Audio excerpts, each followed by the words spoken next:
먼저 저를 따라서 한번 하시기 바랍니다. 내 생명 부처님, 무량공덕 생명, 사성제를 바로 알고 팔종도를 실천하며 육바라밀을 실천하고 십바라밀도 실천하여 우리도 부처님처럼 보현행원으로 보리 이루리. 네, 감사합니다. 제가 항상 말씀드리는 것은 모두 어떻게 살 것인가, 어떻게 살면 행복하고 보람있게 살 것인가, 모두 이 주제입니다. 근데 제가 방금 답을 다 드렸어요. 어떻게 살면 되죠? 어떻게 살면 됩니까? 네, 네, 감사합니다. 끝까지 안 들어봐도 다 아시겠죠? 박수 한번 보내주십시오. 어떻게 살면 되느냐? 간단하게 얘기하면 사성제를 바로 알고 팔종도를 실천하며 육바라밀, 십바라밀 실천하고, 그리고 마지막에 궁극적으로 보현행원으로 보리를 이루는 것. 그것이 바로 우리들이 살아가야 할 길입니다. 우리 불자들이 살아가야 할 올바른 길이에요. 근데 그 길을 완벽하게 가기는 힘들잖아요. 그리고 이렇게 말씀을 구체적으로 드렸지만 또 우리가 막상 생활 속에서 닥치는 것은 약간 뉘앙스가 다르게 닥쳐오기 때문에 거기에 적용하기가 또 쉽지 않을 수가 있어요. 그래서 우리가 다양한 이야기를 하게 되는 거예요. 그러니까 부처님도 평생 법문을 하셨잖아요. 많은 사람들, 경우에 따라서, 상황에 따라서 달리 법문을 하셨던 거예요. 그 부처님 시대하고는 또 상황이 또 달라졌잖아요. 그래서 우리들의 시대에 맞는 또 삶의 길을 찾아야 합니다. 그래서 오늘은 제가 조금 다른 각도에서 어떻게 살 것이냐의 문제를 생각해 보도록 하겠습니다. 팔종도의 첫 번째는 뭐였죠? 정견이었습니다. 바른 견해였고요. 두 번째로는 바른 사유였습니다. 바른 생각. 세 번째는 바른 말. 바른 말이었죠. 네 번째가 뭡니까? 정업, 바른 행위예요. 그러니까 우리 흔히 내 업이 두터워서 지금 이렇게 힘들어. 이 업은 행위하고 같은 말이에요. 내 행위 중에서도 의도적인 행위, 의도된 행위를 업이라고 합니다. 근데 우리들이 이런 이야기도 들어보셨죠? 호랑이는 가죽을 남기고 사람은 뭘 남긴다? 이름을 남긴다? 이름을 남긴다고 한 사람은 안 맞아요. 우리 이 백중 축원카드 있다 보면은요, 이름 없는 사람 많더라고요. 그럼 그분들은 뭘 남긴 거예요? 이름도 모르니까 안 남긴 거네. 아무것도 안 남긴 거네. 이름을 남기는 게 아니고요. 이제 알아두세요. 불자들은 이름을 남긴다고 대답하면 안 돼요. 업식을 남긴다고 이야기해요. 업식. 내가 행위해 놓은 것, 내가 살았던 것, 그런 것들의 흔적, 영향이 남아있다는 거예요. 영향은 남는 업식, 내가 공부했던 거, 내가 알고 있었던 거, 이 영향도 남게 됩니다. 그렇잖아요. 생각해 보세요. 우리가 전생 일은 잘 기억을 못하지만 과거의 일들은 상당 부분 기억하잖아요. 기억 못하는 것도 있긴 해요. 근데 기억 못한다고 해서 그것들이 지금 내 삶에 영향을 미치지 않았느냐 하면 영향을 미치고 있죠. 어렸을 때 많은 일들, 또 엊그저께 일어난 일들, 그런 것들이 내가 기억하지 못하는 것도, 기억하는 것은 물론이고 기억하지 못하는 것도 지금 나의 행위에, 지금 현재 나의 삶에 영향을 주고 있다는 거 여러분 느끼시잖아요. 그러니까 과거 전생의 삶도 마찬가지라는 거예요. 우리가 기억을 못할 뿐이지 우리가 몸을 바꿨으니까 사실 몸이 아니라 어렸을 때 일도 잘 기억을 못하는데 몸을 바꾸기 이전의 것은 얼마나 기억하기 힘들겠습니까? 그렇죠? 그래서 기억을 못하는 것이 상당 부분이 있지만 대부분이 기억을 못하지만 그것이 우리의 영향을 미친다는 거예요. 근데 다만 이건 분명해요. 가까운 곳에 나의 행위가 더 많은 영향을 미친다. 그러니까 내 어렸을 때 내가 잠을 못 잤어. 그럼 지금의 영향을 미치는 게 크게 많지 않잖아요. 근데 어저께 잠을 못 잤어요. 그럼 오늘 내 생활이 굉장히 피곤하잖아요. 가까운 곳일수록 더 큰 영향을 미친다고 생각하시면 돼요. 그러니까 이것만 보더라도 우리는 생각해 볼 수 있죠. 과거에 연연하지 말고 현재에 충실해야 행복한 삶을 누릴 가능성이 높아집니다. 네, 어떻게 살 것인가? 바른 행위에 대해서 한번 생각을 해보겠습니다. 먼저 부처님 말씀 법구경 65송을 함께 읽으시겠습니다. 같이 읽으시겠습니다. 찾으셨죠? 네, 법회보 네 번째 줄이네요. 같이 읽겠습니다. 시작. 총명한 사람은 비록 지혜로운 사람과의 생활이 짧을지라도 단말을 금방 깨닫는다. 마치 혀가 국맛을 알듯이. 부처님께서 전도선언을 하신 후에, 전도선언 알고 계시죠? 전도선언을 하신 후에, 그러니까 60명의 아라한들을 앞에 놓고 너희들은 멀리 길을 떠나서 중생들을 교화하라 라고 지상 명령을 내리셨어요. 그러고 나서 길을 떠나시죠. 어디로 떠나셨습니까? 나도 우르벨라의 장군촌으로 가리라. 그 말씀 생각나십니까? 우리 불교 성진을 읽으신 분들은 생각날 것 같은데요. 나도 우르벨라의 장군촌으로 가리라 라고 말씀하시잖아요. 그리고는 우르벨라로 가고 계십니다. 근데 바라나시를 재벗어나기 전에 30명이 더 되네요. 생각해 보니까 30명의 젊은이들이 우왕좌왕하는 것을 봐요. 막 누군가를 찾아요. 그래서 30명의 젊은이가 사실은 30명이 더 돼야지 맞는 것 같아요. 이치상으로. 남자는 30명이었어요. 30명의 젊은이들이 부처님이 길을 가고 계시는데 부처님께 여쭤봅니다.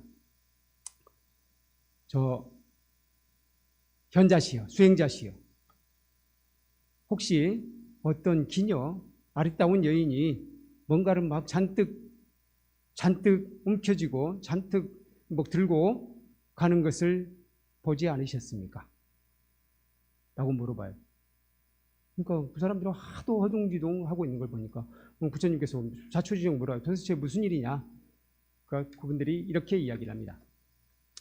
저희들은 지금 우리 30명이 우리 친구들인데 젊은 친구들, 아주 훌륭한 가문의 친구들입니다. 그런데 부부 동반해서 놀러를 오는데 한 친구가 아직 결혼을 안 해서 부인이 없어서 기녀를 한 명 데리고 왔습니다. 그래서 역시 재밌게 놀고 있는데 그 기녀가 사람들이 다들 즐겁게 노는데 빠져있는 사이에 귀중품들은 물건들을 훔쳐가지고 달아나 버렸습니다. 그래서 그 기녀를 지금 우리 찾아가고 있습니다. 혹시 그 기녀를 보지 않으셨습니까? 라고 물어본 거예요. 그러니까 부처님께서 그때 뭐라고 했냐면 너희들은 그 기녀를 찾는 게 더 중요하냐? 너희들의 너희들의 진정한 마음을 찾는 게 중요하냐? 라고 물어봐요. 근데 이 젊은이들이 굉장히 괜찮은 사람들이었던 것 같아요. 아까 제가 훌륭한 가문의 아들들이라고 했잖아요. 내 진정한 마음을 찾는 게 더 중요합니다. 이렇게 대답해요. 여러분들 이런 상황에서 그렇게 대답할 수 있으시겠습니까? 생각해보니까 그분들도 상당히 훌륭한 것 같아요. 자신의 진정한 마음을 찾는 게 중요하다고 이야기합니다. 그러면 그 기녀를 찾을 게 아니라 여기 앉아서 내 법문을 들어라 라고 이야기해요. 그리고는 부처님께서 차제설법을 할 때 맨 먼저 뭘 이야기해 주 아십니까? 항상 보시의 공덕에 대해서 먼저 이야기하십니다. 보시의 공덕. 보시를 하면 어떤 이익이 있고, 그리고 계행의 공덕.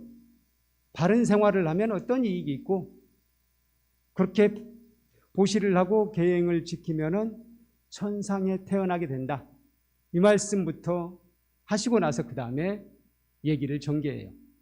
그렇게 얘기를 해주니까 이분들이 다들 아주 귀를 세우고 잘 듣는 거예요. 귀담아 듣는 거예요. 그러니까 부처님께서 이들에게 사성제를 설해줍니다. 네 가지 진리를 설해줘요. 그러니까 이분들이 그 자리에서 수다원과를 성취해요. 수다원과를 성취하더니 바로 부처님이시여, 저희들은 부처님의 교단에 출가하여 수행자가 되겠습니다. 라고 부처님께 절을 하는 거예요. 당연히 이런 경우는 부처님은 항상 어떻게 말씀하시죠? 오라 비구여 라고 말씀하시죠. 오라 비구여 이 한마디로 사실상 허락하는 거예요. 그래서 이분들이 출가 수행자가 되었다고 합니다. 그리고는 사실은 이 율장에 나온 내용이 있는데요. 방금 제가 말씀드린 내용은 이제 율장에 나온 내용인데요. 법구경 65송의 해설에 보면은, 주석에 보면은 이야기가 좀 더 전개돼요. 그러니까 그 30명하고 좀 다를 수도 있어요.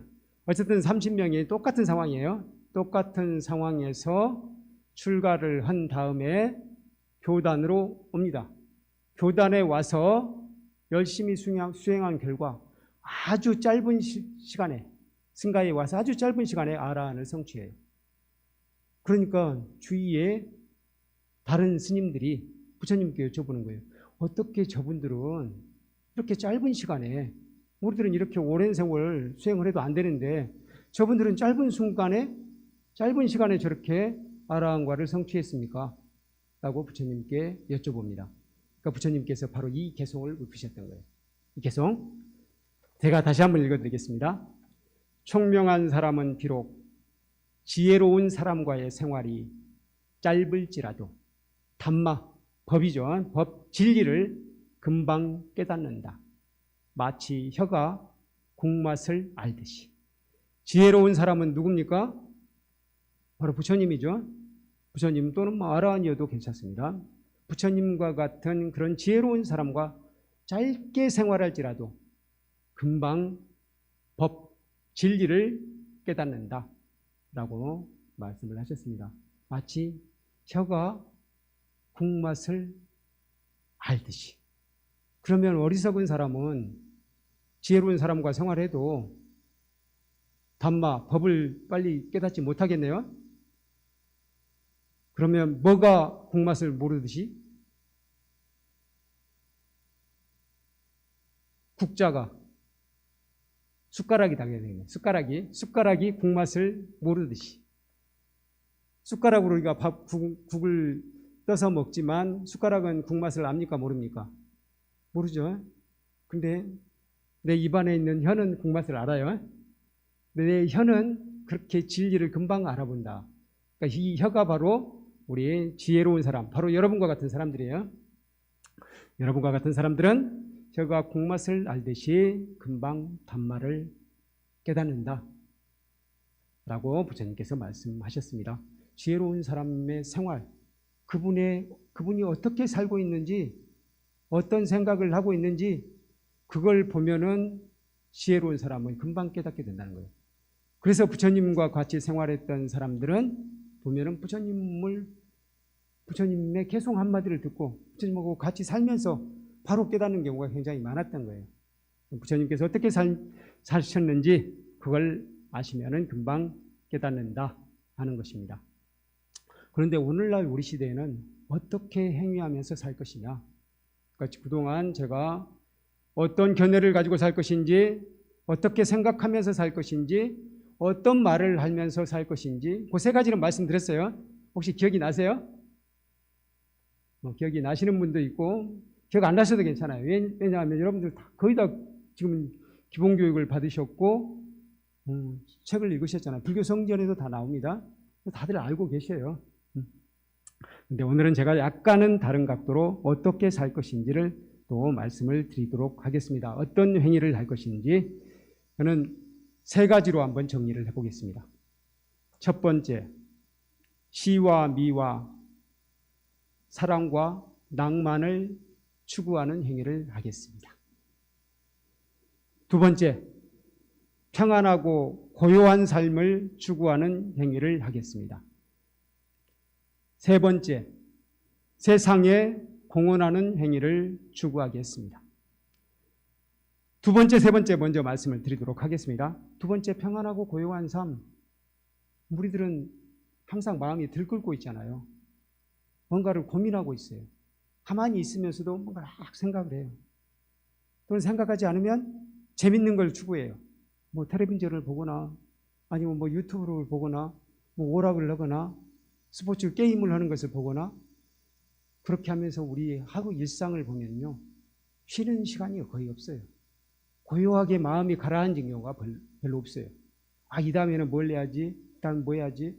조금만 심심해도 심심한데 뭔가 가라앉는 것 같고 일이 안 되는 것 같고 그렇게 되는 경우가 많습니다. 우리 현대인들의 속성이에요. 근데 옛날 사람들은 심심한 경우가 많았어요. 저도 어렸을 때는 되게 심심했던 것 같아요. 심심해서 할 일이 없어서 책을 많이 봤어요. 심심해서 책을 많이 보고 할 일이 없으니까 또 이제 부모님이 농사를 짓으니까 농사는 짓기 싫으니까 저는 공부해야 됩니다 하고 이제 피해가지고 학교 도서관에 가서 책을 보고 그랬었는데 어쨌든 심심해서 책도 보고 막 그랬던 것 같아요. 심심해서 옆집에 놀러 가고 심심한 경우가 많았는데 요즘에는 심심한 경우가 별로 없어요. 그래서 애들도 뭐 친구들하고 같이 놀지도 않더라고요. 그냥 오락기가 있어서 게임 컴퓨터만 있어도 휴대폰만 있어도 재밌는 것 같아요. 지금 이 시대에 우리 진짜 평안하고 고요한 삶 이게 필요해요. 이건 언젠가 예전에도 한번 이야기한 적이 있었으니까 뭐 그냥 넘어가겠습니다. 우리 마음이 뭐 간단하게만 말씀드리면 우리 마음은 일종의 불순물이 많이 들어있는 물과 같다. 그래서 그걸 계속 흔들고 있으면은 그 물이 탁합니까? 맑습니까? 탁하죠? 그 불순물이 많이 들어있는 상태에서 흔들고 있으면 이게 탁합니다. 근데 그걸 가만히 놔두면 가라앉잖아요. 밑으로 가라앉아요. 그래서 맑은 상태가 됩니다. 근데 맑은 상태가 되면 속이 다 보이잖아요. 맑은 상태가 되면 우리 생각이 맑아져서 훨씬 더 지혜로워져요. 근데 흔들고 있으면은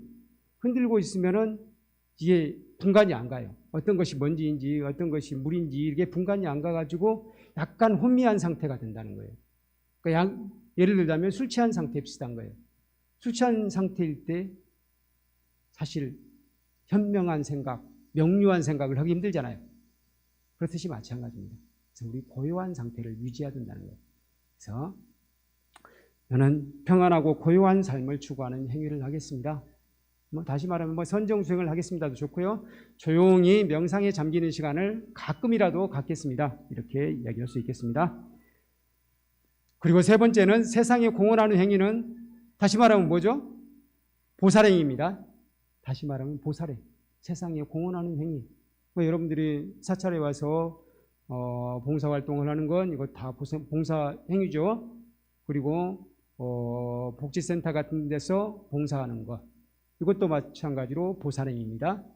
이런 것들 어려운 사람들을 도와주는 것, 또 어려운 사람들에게 뭔가를 베풀어서 그분들이 필요할 때 쓸 수 있도록 해주는 것, 이런 건 다 보살행위입니다. 이 두 가지 평안하고 고요한 삶을 추구하는 행위를 하겠습니다. 세상에 공헌하는 행위를 하겠습니다. 이건 좀 당연한 것 같아요. 우리 불자들로서는 당연한 말씀입니다. 그래서 이 부분은 이제 이 정도로 그치고요. 첫 번째 시와 미와 사랑과 낭만 이 네 가지에 대해서 말씀을 드리도록 하겠습니다. 죽은 시인의 사회라는 영화 속에 보면은 존 키팅 선생, 혹시 이 영화를 보셨는지 모르겠는데 안 보신 분들은 한번 보시는 것도 괜찮을 것 같아요. 상당히 유용한 영화입니다. 죽은 시인의 사회, 로빈 윌리엄스입니까? 그분이 주연했던 영화인데요. 그 영화에 보면은 미국의 어느 고등학교, 아주 인류 고등학교였어요. 그러니까 이른바 미국은 이제 아주 그 명문대학을 아이비리그라고 하잖아요. 아이비리그에 뭐 가장 많이 보내는 학교 중에 하나였다고 합니다. 그 학교에 한 국어 선생님, 존 키팅 선생님이 부임을 해옵니다. 존 키팅 선생님이 부임을 해서 그분은 국어, 영어네요. 우리말로 하면은 영어 가르치는데 일종의 문학을 가르쳐요. 문학을 가르치면서 그분이 이렇게 말씀을 하십니다. 학생들에게. 시와 미와 사랑과 낭만은 인생의 수단이 아니라 목적이다. 이렇게 말씀을 하셔요. 그래서 시와 미와 사랑과 낭만을 만들어내지 못하는 삶은 행복해질 수 없다. 라고 말씀을 하셨어요. 그러니까 학생들이 갑자기 어리둥절했어요. 그동안 우리는 인류대학에 가야 행복하고 공부를 잘해야 행복하고 인류대학에 가서 이른바 좋은 직업, 그 당시에는 거기서는 의사나 변호사나 그런 것이었던 것 같아요. 우리는 의사나 변호사가 되는 거. 요즘에는 좀 생각이 달라졌지만 우리도 한때는 그랬었죠. 의사나 변호사가 되는 거, 그게 행복해지는 길이라고 생각을 했어요. 그래서 그걸 위해서 매진했던 거예요. 그걸 위해서 어떻게 하면 좋은 학교를 갈 것이냐, 오직 그것만을 고민했던 학생들이 갑자기 시와 미와 사랑과 낭만을 추구하는 것이야말로 중요하다라고 하니까 학생들이 다 어리둥절했던 거예요. 그런데 결국에는 이 학생들이 이 선생님의 철학에 모두 다 동조를 하고 이 선생님의 뜻에 함께합니다. 그럼에도 불구하고 결국에는 그 중에 이 선생님을 극히 존경해서 따르던 학생이 본인이 자기가 진짜 좋아하는 연극을 해보겠다고 했을 때 부모님이 극구 반대하자 이 친구가 권총으로 자살을 해버려요. 그러면서 이제 이 선생님의 책임이 그 학교에서 논의되고 결국 그 선생님은 이제 물러나게 됩니다. 그래서 사실 영화가 해피엔딩으로 끝나진 않는데 어쨌든 그 선생님이 주장했던 게 바로 시와 미와 사랑과 낭만이에요. 시와 미와 사랑과 낭만을 추구하는 것, 이게 굉장히 중요하다는 거예요. 왜 그러냐면 시라는 것은 뭐냐면은 다시 말하면 인생의 의미를 발견하는 거예요. 인생의 의미. 안도현 시인은 시는 무엇이냐? 애기똥풀을 아닌 것이라고 얘기했어요. 애기똥풀 아세요? 애기똥풀이라고 아주 흔한 잡초가 있습니다. 딱 꺾으면은 거기에서 노란 즙이 나와요.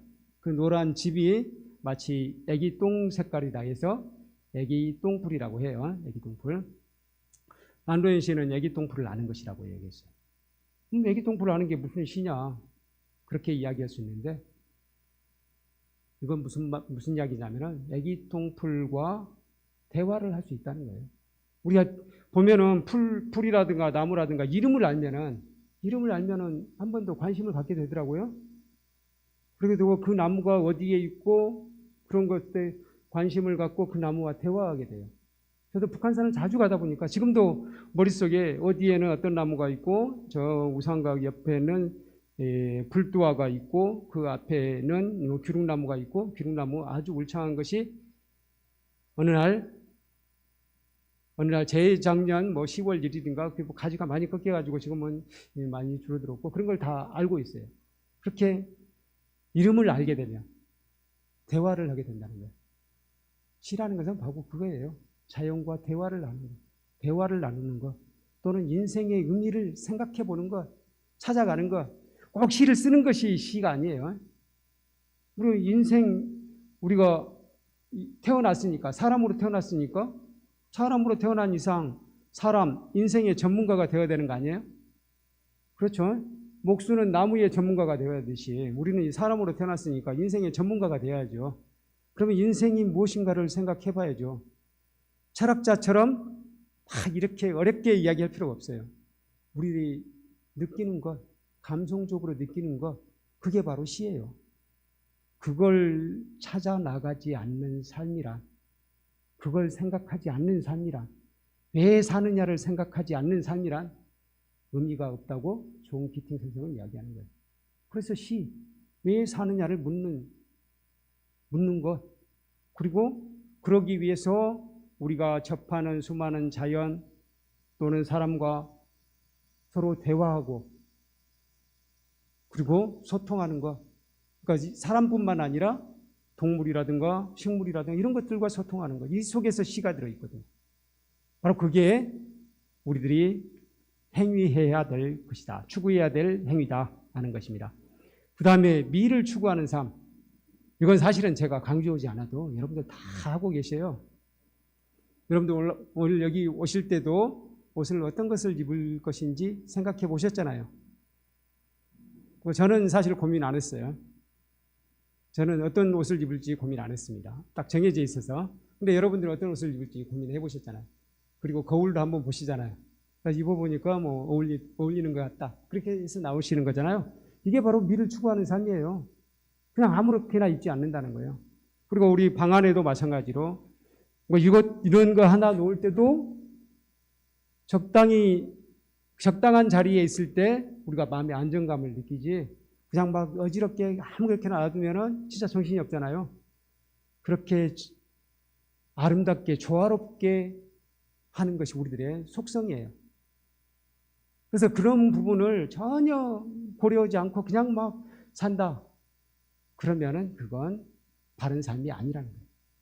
미적인 것을 추구하는 거예요. 그런데 그 미를, 아까 미도 목적이라고 했잖아요. 그걸 하는 것 자체가 목적이라는 거예요. 근데 그걸 수단으로 한다, 오히려 화가라든가 이런 사람들은 수단이라고 할 수도 있어요. 그걸 통해서 생계를 유지하고 하니까. 근데 우리들의 삶이라는 것은 모두 미를 자연스럽게 추구하고 있어요. 근데 그렇게 됐을 때 우리는 행복감을 느끼게 됩니다. 그리고 그것 자체가 행복이라는 거예요. 근데 그걸 수단이라고 생각하면, 행복해지는 수단이라고 생각하면 과도한 욕심이 생겨요. 그래서 미를 행복 수단이라고 생각하는 사람들은 어떤 특징이 있냐면은 성형수술을 하게 되는 거예요. 성형수술을 해서 내 몸을 내가 아름답게 하는 게 아니라, 스스로 아름다운 게 아니라 남에게 아름답게 보이게 하는 것을 목적으로 삼아요. 근데 그게 만족됩니까? 만족 안 되죠. 설사 일시적으로 만족됐다 하더라도 그게 영원합니까? 결국은 영원하지 않아요. 결국은 변해가잖아요. 아무리 성형수술을 많이 해도 늙어가요. 성형수술을 아무리 잘해도 이 몸이 늙어가는 것은 어쩔 수 없다는 거예요. 그래서 그걸 수단으로 했을 때는 결코 행복해질 수 없다는 거예요. 그래서 그것 자체가 우리의 목적이다, 삶의 목적이다 라고 생각했을 때 진정으로 행복해질 수 있다는 겁니다. 시도 마찬가지, 미도 마찬가지, 그리고 사랑도 마찬가지입니다. 사랑을 행복의 수단이라고 생각하는 경우는 어떤 경우냐면 대체로 남녀 간의 사랑이에요. 남녀 간의 사랑은 저 사람을 내가 사랑함으로써, 저 사람을 남편으로, 저 사람을 아내로 받아들임으로써 내 삶이 윤택해질 수 있겠다, 또는 내가 편안해질 수 있겠다, 나에게 도움이 될 수 있겠다, 이런 사랑은 무조건 하지 말라는 건 아닙니다. 필요하기도 해요. 이런 사랑은 수단이 되기 때문에 그것 자체로 행복해지기는 힘들다는 거예요. 그런데 사람은 누군가를 사랑하고 있어요. 나는 아무도 사랑하지 않습니다. 손 한번 들어보세요. 아무도 안 계시네요. 실제로 아무도 없어요. 사람이라고 하면 누군가를 사랑해요. 뭔가를 사랑해요. 자기 자신이라도 사랑해요. 아무것도 사랑하지 않는 사람은 없다는 거예요. 사랑은 본능입니다. 다시 말하면 사랑하기 때문에 인간이에요. 그래서 이 사랑을 역시 수단이라고 생각했을 때는 힘들어져요. 근데 그 사랑하는 것 자체를 목적이라고 생각하면, 내가 내 아들을 사랑하는 것 자체가 내 인생의 목적 중에 하나다. 그러면 사랑하는 것으로 끝이잖아요. 그래서 내 자식을 위해서 열심히 봉사해주고 위해주고 그런 것으로 우리는 만족할 수 있습니다. 근데 그게 수단이 됐을 때는 바라는 게 많아져요. 바라는 게 많아져요. 내가 이만큼 사랑해줬으니까 그건 너 갚아야지. 그렇게 되잖아요. 근데 자식이 내가 준 만큼 갚아줍니까? 여기 계신 분들은 복이 많아서 많이 받으셨을지 모르겠는데 대체로 준 만큼은 못 받는 것 같아요. 그렇죠? 준 만큼은 못 받아요. 그래서 수단위로 생각하면 행복해지지 않는다는 거예요. 대체로 보면은 많이 사랑하는 쪽이 좀 손해잖아요. 일반적으로 그러죠? 그래서 둘 다 똑같이 50대 50으로 사랑하는 사람 별로 못 봤어요. 어느 쪽으로는 약간은 기울어요. 좀 더 사랑하는 사람이 있어요. 그럼 보면은 꼭 좀 더 사랑하는 쪽이 계속 손해보고, 예, 알겠습니다 하고 다 양보해주고 그러더라고요. 근데 그것 자체로 만족하면 그게 행복해요. 근데 그게 수단이라고 생각하는 사람은 어느 순간 갑자기 본전 생각이 나. 내가 70이나 줬는데 당신은 왜 30밖에 안 줘? 그렇게 될 수 있잖아요. 그래서 똑같이 재 가지고 내가 51을 줬는데 당신은 49밖에 안 줬어. 빨리 1 줘. 이렇게 되면 그거 재다 보면 그것 때문에 힘들어져요. 그냥 주는 것으로 끝나면 행복해지죠. 주는 것 자체가 행복이라고 생각하면 행복해질 수 있다는 것입니다. 근데 실제로 우리 사람은 다 사랑하기 위해서 태어났어요. 사랑하는 게 본능이에요. 그래서 그것 자체가 우리의 행복이다 라고 생각하면 우리 인생이 행복해집니다. 실제로 행복해집니다. 이제 3가지를 말씀드렸고요. 4번째, 낭만. 낭만 또한 인생의 수단이라기보다는 목적이에요. 목적 자체예요. 낭만이란 뭐냐? 낭만은 여유라고 할 수도 있고, 뭐 그대로 영어에서 나온 말이잖아요. 로맨스에서 나왔죠. 로맨스. 뭐 여유라고 할 수도 있고, 뭐 설레는 마음이라고 할 수도 있고. 이게 사전에 나온 말을 제가 다 써놨네요. 한번 읽어드릴까요? 낭만 또한 인생의 수단이라기보다는 목적이고 행복 그 자체입니다. 그 밑에 보면은 나와 있죠. 현실에 매이지 않고 감상적이고 이상적으로 사물을 대하는 태도나 심리 또는 그런 분위기. 그래서 대체로 사랑하면 좀 낭만적이 되죠. 약간 현실에 매이지 않는 거예요. 그 사람들이 이런 경우 있잖아요. 술을 마시면 약간 낭만적이 돼요. 술을 마시면 현실에서 약간 멀어지잖아요. 현실에 매이지 않고 약간 자유로운 것이 있어요. 근데 술을 통해서 낭만으로 들어간 사람은 술이 깨고 나면 후회하더라고요. 그렇죠? 그러니까 술이라든가 마약이라든가 이런 것을 통해서 낭만으로 들어가는 거 큰일 납니다. 그건 진짜 주의해야 될 점이에요. 그거야말로 오히려 낭만을 수단으로 삼는 거예요. 그게 아니고 우리가 자연을 바라보거나 또는 등산을 하거나 여유를 즐기거나 명상을 하거나 이게 다 굉장히 낭만에 가까워져요. 현실에 너무 얽매이지 않고 좀 여유로워지는 거예요. 이런 것을 즐기지 않으면, 이런 것을 하지 않으면 역시 인생이 행복해질 수 없습니다. 그것 자체가 행복이라고 해야 돼요. 우리 아침에 다 문을 열었을 때 햇빛이 내 방으로 쫙 들어와요. 그럴 때 환희를 느끼는 거, 이게 낭만입니다. 지금 여기서 제가 봐도 저 관악산 풍경 정말 아름다워요. 저 아름다운 풍경을 쫙 바라볼 수 있는 것, 이게 낭만이에요. 오늘 아침에 이런 걸 느끼지 않으셨어요? 여기 오시면서 느끼시죠? 여기 구름산을 올라오다 보면은 그런 느낌이 들잖아요. 저는 여기 저 밑에서부터 쭉 올라오다 보면은요, 구름산이 저를 푹 안아주는 것 같은 느낌이 들어요. 여기 올 때마다 그런 느낌을 받거든요. 이 구름산이 굉장히 부드러워요, 산세가. 그리고 둥글잖아요. 둥글어서 이렇게 막 안아주는 이 품속같이 느껴져요. 이런 걸 느끼는 게 낭만이에요. 이런 걸 느끼셨어요? 여러분은 행복하십니다. 바로 이겁니다. 우리의 행위 속에 우리 행위 너무 막 부처님께서 하신 말씀 중에 살생하지 말라, 도둑질하지 말라, 사음하지 말라, 거짓말하지 말라, 술 마시지 말라. 이게 말라는 게 너무 많다 보니까 여러분 좀 힘드셨죠? 그건 이제 당연히 지켜야 될 것이지만 한편으로는 이게 추구해 보자는 거예요. 시를 추구해 보고, 미를 추구해 보고, 사랑을 추구하고, 낭만을 추구하고. 근데 주의할 점은 그걸 통해서 뭘 해보겠다 하지 말고 그것 자체를 추구하는 것으로 만족한다면 우리의 삶이 행복해질 수 있다는 것입니다.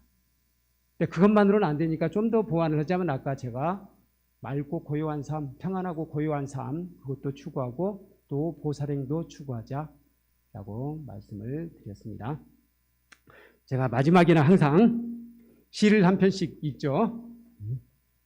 그럼 시를 아는 게 아까 시를 추구하자 했는데 꼭 이 시를 외우거나 뭐 시를 많이 알거나 그게 시 아닙니다. 시의 개념을 오늘 좀 이해하셨죠? 제가 말씀드린 시는 그런 구체적인 뭐 시적인 언어를 구현하라는 게 아니고 시를 느끼라는 거예요. 시를 느끼자 하는 것입니다. 우리 삶 속에서. 그러면 옛 선사는 어떻게 시를 느끼셨는지, 또 낭만을 느끼셨는지, 또 아름다움을 느끼셨는지 같이 한번 읽어보도록 하겠습니다. 과로 치유 스님께서 쓰신 차가운 샘에서 길어 올린 달. 이 시 같이 한번 읽어보실까요? 아주 낭만적으로 한번 읽어보시기 바랍니다. 시작. 산승은 물속의 달이 너무 좋아서 달과 함께 찬 샘물을 두레박으로 길었네. 돌아와 동이 안에 쏟아 부었더라. 앞불사 아무리 물을 휘저어봐도 달은 간데 없네. 이 상황은 어떤 상황이냐면요. 스님이 물속에 달이 너무 좋아. 물속에 너무 달이 좋아요. 이걸 느끼는 것 자체가 미를 느낀 것인 거죠. 미도 느끼시고 시도 느끼시고 낭만도 느끼신 거예요. 물속에 달이 너무 좋았어요. 그래서 이 스님이 그 달을 물동이로 두레박으로 길어 올렸어요. 두레박으로 그대로 길어 올렸습니다. 두레박으로 길어 올렸더니 달이 어디에 있어요? 네, 두레박 안에 있었습니다. 그래서 그걸 그대로 물동이에 쏟아 그걸 그대로 가져와서 공양관으로 왔습니다. 그래서 물동이에 딱 쏟아 부었어요. 그랬더니 달이 없어졌어요. 그렇죠? 달이 있을 리가 없죠? 이 스님 진짜 바보네요. 근데 바로 이거예요.